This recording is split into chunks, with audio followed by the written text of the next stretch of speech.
नमस्कार। कथा कथन में आपका स्वागत है।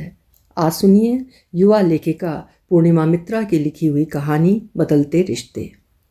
पूर्णिमा मित्रा जी हिंदी राजस्थानी कथा साहित्य की चर्चित लेखिका हैं। इनकी कहानियों में आस की भावना और व्यक्तिगत संघर्ष की जद्दोजहद के साथ साथ आत्मीय रिश्तों के बाद एहसास की मनोकामना की अनुकूंज आद्योपांत देखी जा सकती है। प्रस्तुत है उनकी कहानी बदलते रिश्ते, मेरी जुबानी। मैं हूँ सीमा सिंह। इंदिरा गांधी हवाई अड्डे पर प्लेन उतरा तो विनीता का चेहरा खुशियों से झिलमिलाने लगा। अपना सामान चेक कराकर उसने आसपास की भीड़ में से सुनील को तलाशने की कोशिश की, पर उसे कहीं भी सुनील का चेहरा नजर नहीं आया। शायद सुनील थोड़ी देर बाद आ जाए, कहीं वो ट्रैफिक जाम के चक्कर में फंस गया हो, सोचकर विनीता ने अपने आप को तसल्ली देनी चाहिए। अभी वो सामने की बेंच पर बैठने वाली ही थी कि उसे अपने बाएं कंधे पर किसी के हाथ का स्पर्श महसूस हुआ। उसने पलट कर देखा तो अपने सामने अपनी बचपन की खास सहेली कविता को खड़ी पाया। अरे कविता, तू यहाँ? विनीता उससे लिपट गई। घर तो चल, वहीं सारा प्यार दर्शाना, कहकर कविता ने विनीता की चुटकी ली। तू बिल्कुल नहीं बदली कविता, शादी न करके भी तू कितनी खुश लग रही है। पहले की तरह ही तेरी जिंदा दिली बरकरार है। सुनकर विनीता मुस्कुरा दी। शादी तो बूरे का लड्डू है माई डियर, कविता ने नहले पर दहला जड़ते हुए कहा। अब चल, बाकी की सारी बातें घर पर करना, कहती हुई कविता ने विनीता के पास रखे बड़े बड़े 2 बैगों की तरफ झांका। विनीता उसकी उतावली देखकर हंस पड़ी। पहले सुनील भैया को तो आने दे। मालूम है, सुनील से मैं पूरे 20 सालों बाद मिल रही हूँ। क्या पता वो मुझे पहचान पाएगा भी या नहीं। तेरे भैया नहीं आएंगे विनीता, तभी मैं तुझे लेने आई हूँ, कहकर कविता ने विनीता के दोनों बैगों को उठा लिया। क्या? विनीता का मुंह खुला का खुला रह गया। हाँ विनीता, परसों सुनील भैया मेरे घर आए थे। उन्होंने मुझे तुझे रिसीव करने का अनुरोध किया था, कहकर कविता ने विनीता को अपने साथ चलने का इशारा किया। लेकिन मैंने तो अजय को भी लेटर लिखा था। नीना और उसके पति भी तो मुझे लेने आ सकते थे, कहती हुई विनीता उदास हो उठी। लगता है मेरा आना तुझे अच्छा नहीं लगा। कविता फुर्ती के साथ विनीता को लेकर टैक्सी स्टैंड की तरफ चल पड़ी। अरे विनीता, तुझे तो मालूम होगा कि तेरे सुनील भैया ने नए सिरे से 2 मंजिला मकान बनवा लिया है। कविता ने सामने आती हुई टैक्सी को रुकने का इशारा किया। टैक्सी के रुकते ही दोनों उसमें बैठ गई। जैसे ही टैक्सी स्टार्ट हुई तो कविता ने विनीता को उल्हाना देते हुए कहा, आखिर मेरा तो दम ही निकल गया। क्या इधर ही परमानेंट सेटल होने का इरादा है? अरे आधी से ज़्यादा चीज़ें तो ला ही नहीं पाई। अब पूरे 20 सालों के बाद तीनों भाई बहनों से मिल रही हूँ। नीना की शादी में आने का तो मेरा बहुत मन था, लेकिन अम्मा जी ने।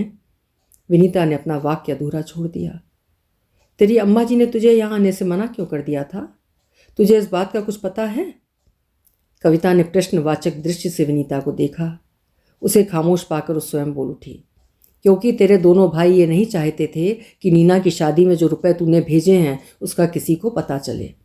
अगर तुम आती तो ये बात तो जरूर खुलती ही, इसीलिए तुझे ही ब्लैकलिस्ट कर दिया गया। क्या?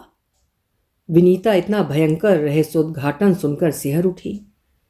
और सुन, सुनील और अनिल की शादी में मुझे और तुझे इसलिए ही नहीं बुलाया गया था ताकि तेरे पैसों से उनकी हायर एजुकेशन का राज किसी पर न खुले। दरअसल मुझे लगता है कि तेरी शादी एक एनआरआई से करने के पीछे तेरे मायके वालों का अपना स्वार्थ छिपा था। कविता उत्तेजित होकर अपने मन का सारा गुबार निकालने के बाद थोड़ी शांत हुई, फिर बोली, छोड़ ये सब बातें।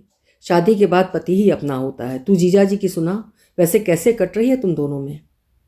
बाप रे बाप, बिना सब पूछे चैन नहीं आएगा। ले सुन, पर किसी को बताना नहीं, कहकर विनीता ने अपनी नम आंखें पोंछ ली। फिर धीमे स्वर में कहने लगी, जब मुझे माँ से पता चला कि मेरी शादी लंदन में हो रही है तो मैं घबराई, लेकिन माँ ने मुझे समझाया कि पागल लड़की, लंदन कोई दूर थोड़े ही है, यहाँ क्या करेगी?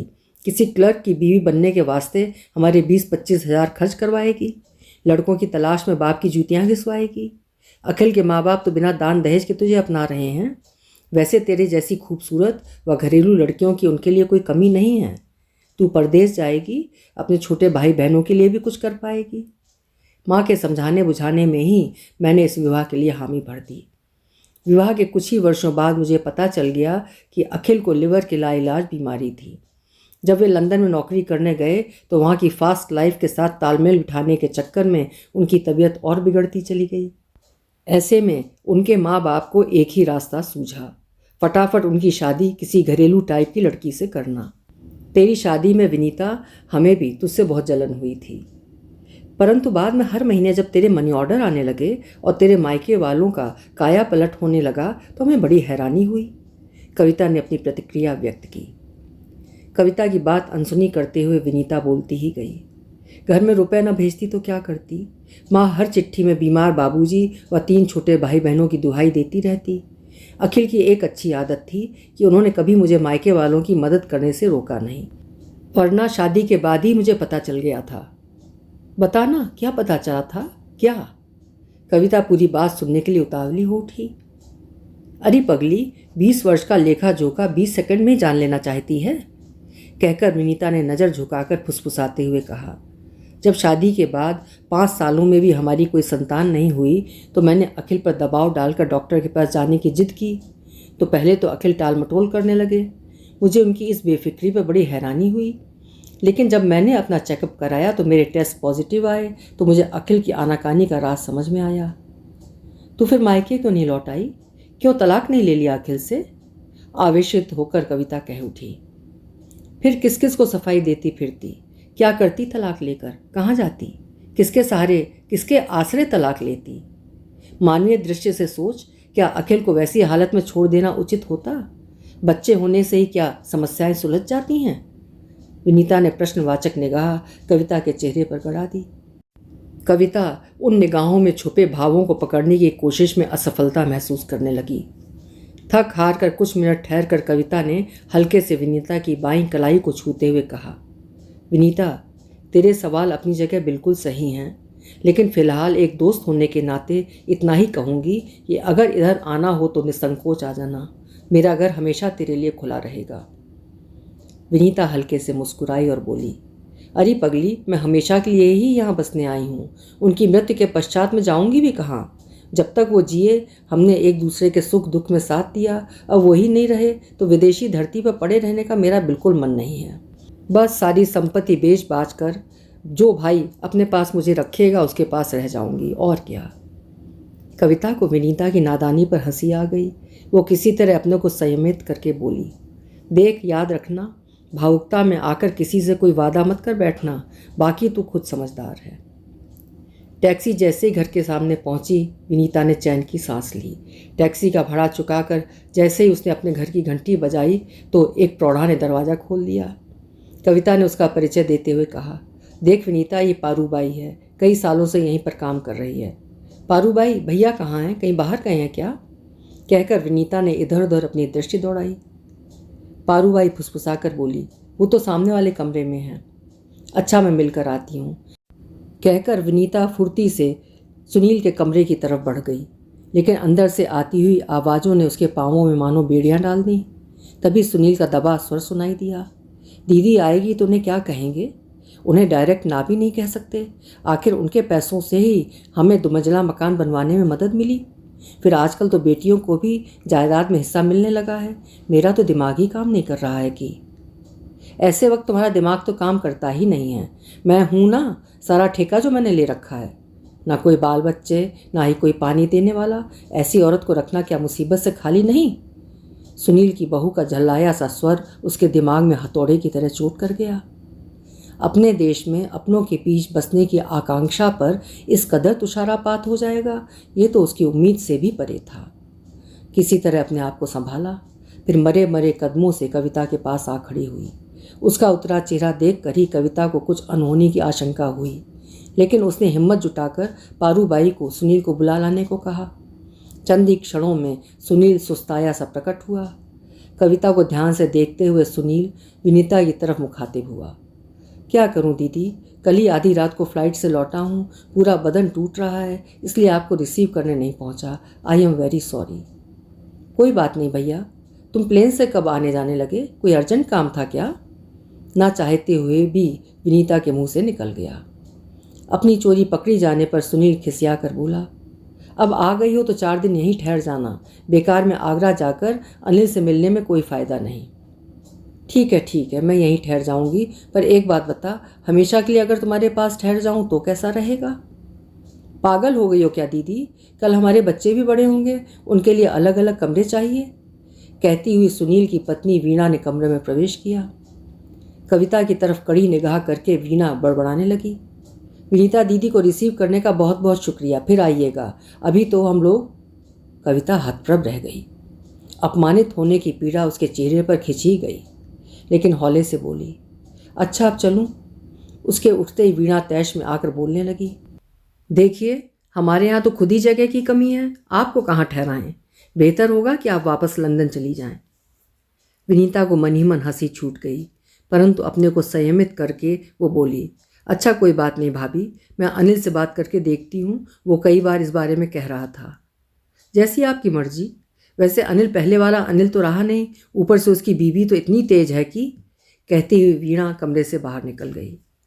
जैसे विनीता ने अनिल को फ़ोन किया तो अनिल की आवाज़ साफ सुनाई दी, कौन? विनीता दीदी? कब आई? अच्छा, तुमने मेरे लिए लंदन जाने का प्रबंध तो कर दिया ना? लेकिन तुम रहोगे कहाँ अनिल?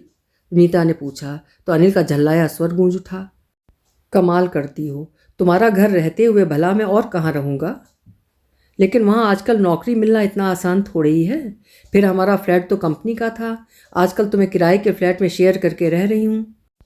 विनीता ने अपनी स्थिति स्पष्ट की तो अनिल फिर झल्ला कर बोला, नौकरी दिलाना तो तुम्हारे हाथ में है दीदी, लेकिन तुम चाहो तब ना। अनिल, मैं तो तुम्हारे घर आ रही हूँ, शायद हमेशा के लिए यहीं बस जाऊँ। परदेश में उनके जाने के बाद अब मेरे लिए रखा ही क्या है? विनीता ने अपना विचार बताया। कमाल है, लोग तो सब कुछ बेच के विदेश सेटल होते हैं। मेरा खुद का किराए का घर इतना छोटा है, और सुनील भैया तो बिना केस किए दिल्ली वाले मकान में मुझे हिस्सा देने वाले लगते नहीं हैं। तुम ही उन्हें कुछ समझाओ, आखिर मैं भी तो तुम्हारा भाई हूँ। मेरा भी उस मकान में सुनील भैया जितना ही हक है। खैर, मैं कुछ घंटों बाद ही टूर पर निकल रहा हूँ, बाद में तुम्हें फ़ोन करूँगा, कहकर अनिल ने फ़ोन रख दिया। विनीता हक्की बक्की सी खड़ी रह गई। उसे सारी दुनिया घूमती नजर आने लगी। कहाँ वो अपनों के पास बसने की तमन्ना लेकर भारत आई थी? अपनों के अरमान पूरे करने के लिए उसने कभी भी अपने लिए फ्लैट खरीदने का सोचा भी नहीं था। लेकिन भाइयों की स्वार्थी प्रवृत्ति का इतनी जल्दी पर्दाफाश होते देख वो अचकचा गई। इतनी देर तक उनमें किसी ने दो मीठे बोल भी नहीं बोले, लेकिन जब ज़रूरत थी तो लंबे लंबे पत्र लिखने में किसी को आलस नहीं आता था। कुछ क्षण बाद जब उसे चैतन्य हुआ तो उसने भी मकान में अपना हिस्सा कानूनी तौर पर लेने का निर्णय किया। फिर कुछ दिन कविता के घर रहने का सोचकर उसने पारूबाई को टैक्सी लाने को भेज दिया। विनीता को यूं जाता देख सुनील जल्दी से बोला, विनीता दीदी, बुरा मत मानना, लेकिन तुम अगर आगरा जा रही हो तो अनिल को समझाना कि जरा से मकान के हिस्से के लिए बड़े भाई से लड़ना झगड़ना ठीक नहीं है, लोग क्या कहेंगे। विनीता ने सुनील की बात अनसुनी करते हुए दोनों भारी बैग उठाए और कमरे से बाहर चलती बनी। बैगों में सामान भर के जिसके लिए वो लाई थी, उनके चेहरे के उतरे नकाब देखकर अब उसे वहाँ एक पल भी ठहरना दुष्कर हो रहा था। अभी आप सुन रहे थे पूर्णिमा मित्रा जी की लिखी हुई कहानी बदलते रिश्ते। कहानी आपको कैसी लगी अपने विचार कमेंट बॉक्स में लिखिएगा। कल फिर मिलेंगे। आपका समय शुभ हो।